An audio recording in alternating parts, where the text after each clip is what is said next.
I just worked with Coleman Wallace on a national campaign, and it seemed like almost everyone who worked on this show, A, was only charging about half of what they were entitled to legally for per diems, and also a lot of people needed help with invoicing. So Coleman has been generous enough to let me show him my process, both for invoicing through Wave Accounting, and we're going to talk about what it seems like is most Canadians working in film and TV charging only about half of what they're entitled to for per diems. So let's dig in. Coleman, thanks for being vulnerable enough to do this. No problem. I'm going to ask you to open a tab and share this tab with the audience so they can see what is informing this. Because I think most freelancers are just like, the production company said to $75. So I guess I get $75. It's like, no, there's a law here. So, okay. So if you can open up a tab, share that with viewers. Sure. And Google meal allowances CRA. And then click on Appendix B. And here you go. So again, I'm not an accountant. Check with your accountant. I've checked with mine. As you can see, Canada, in our case, Quebec, and we worked in Quebec and New Brunswick, so that's ours. There's specifics for Yukon, Northwest Territories, Nunavut, where it's more expensive to get food. So breakfast, $28.40, lunch, $27.40, dinner, $57.70. So meal allowance, $113.50, and incidentals is things like toothbrush and things that you need to have a reasonable standard of living while working on the road. So, or at least that's my understanding. So in total, I don't think a lot of people even charge for incidentals. Maybe in like camera department with like grip tape, right? Mhm. But so in total, most people are entitled to almost $140 in meal allowances and incidental expenses. And for some reason, it's still the practice to like hand people an envelope for $75. And I can't believe more people aren't talking about this. So let's put this in for you. All right, so $28.40, that's your breakfast. And it kind of makes sense, right? Because like it is expensive. Like eggs are expensive nowadays. Yeah, especially in Quebec. Yeah, franchement. So go ahead and do the same for lunch, dinner, and incidentals.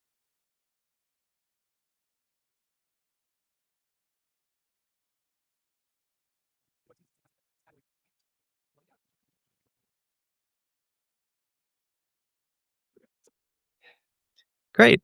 Now, something that I do because it seems, needed to enlighten clients about these being the legal rates, I include like per diem for breakfast in accordance with CRA regulations, and then in parentheses I put see below.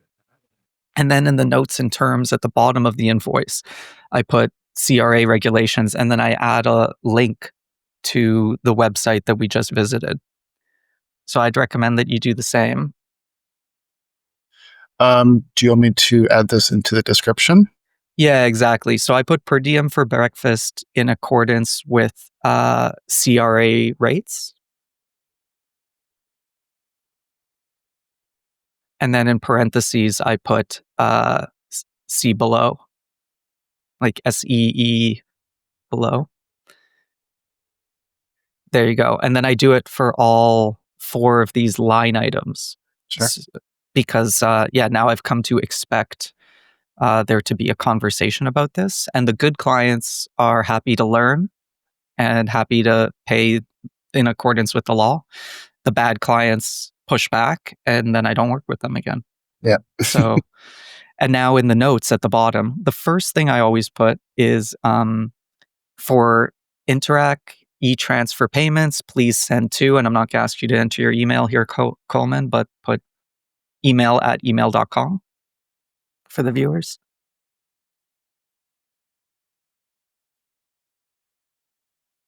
And then payments are non-transferable and non-reimbursable. Again, these are kind of like off the top of my head, like roughly what I remember putting in here, but you're going to want to check with your people and do your own research. What are the other ones? Because I have a pro account, I accept credit cards, so I don't think you'll be doing this, and the client will be paying by they use Pluto, Pluuto, for direct bank wire anyway. But for anyone who's interested in taking credit cards, it does lead to significantly faster payments in general and facilitates the process. But I include a term here as well as the estimate that I invoice in advance, stating that credit cards can be accommodated. Let me know if that's your preferred method of payment, and I will add a 5% processing fee. And that 5% covers the anywhere between 2.9 and 5% that the platform charges me. So then I would add that. And I think there's another term or two, but we can talk about that separately. People should do their due diligence. The other thing worth noting here is right now you haven't added any tax. If you charge tax, you do want to add it here. And based on recent conversations with my accountant, I do charge tax on per diem. This is because there's another CRA page that suggests that entitlements are subject to sales tax because it's in the process of doing business. Again, by the time this is seen, maybe I'll learn something else, or maybe that'll change. Check with your people. But I'm just noting that regardless of what you learn and informs whether you do this or not, that's something that you may or may not want to do. And any questions? In the notes is where we can add the CRA link, right? Bingo. Yes. And please add the CRA link in the notes.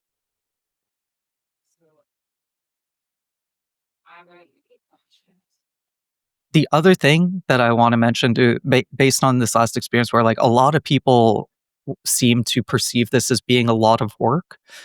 But what you're going to do now, Coleman, is scroll down and save. Oh, the other thing I like to do is I print a void check from my account, and then I add the void check in the attachments.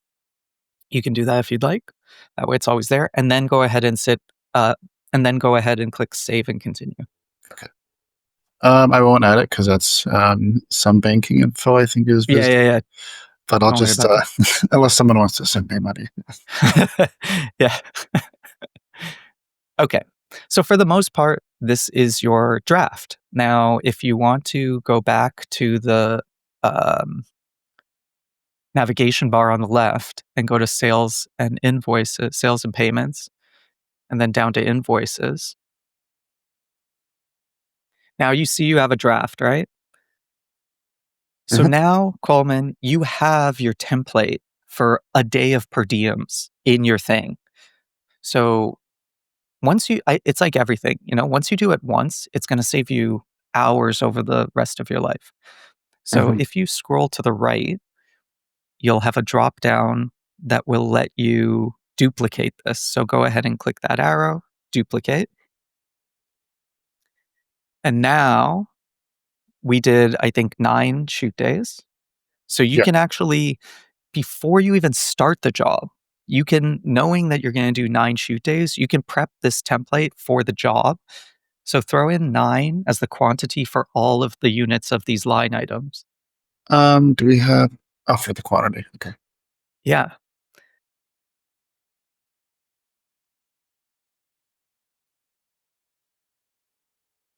Okay. So there you go. And you can see okay, I'm just going to do the math with 10 as an example.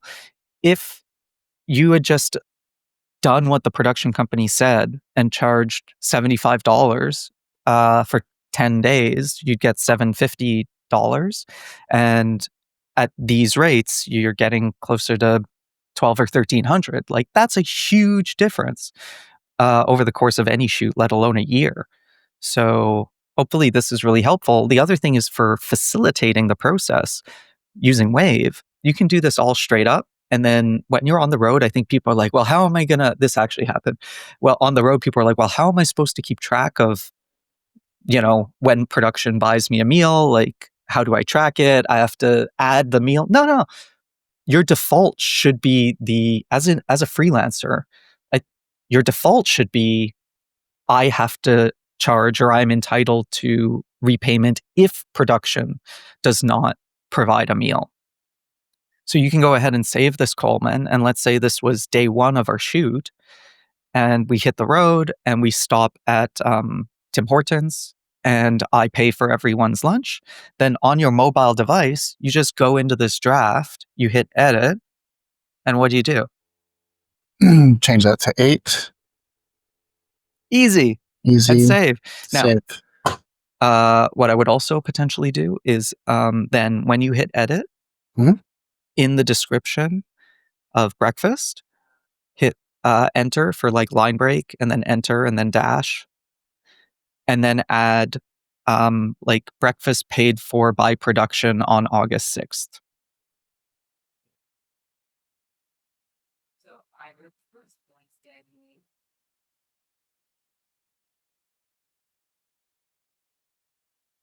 2020. Love it. There you go.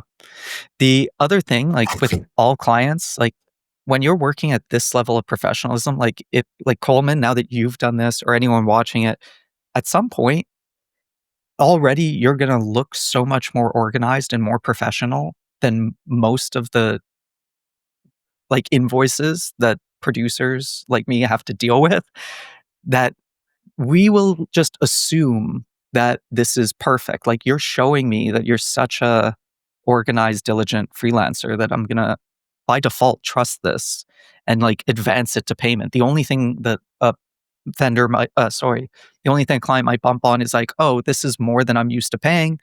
You might have to have that conversation about like, well, this is the law, but like we talked about, this is what they should be paying. Mhm. But how do you argue with this? Like, you're clearly, like, you know what you're doing, right? Okay. Well, if you're happy, then we can hit stop, and then we can just hang. Sure. Okay. Cool. That was great. Thanks. My pleasure.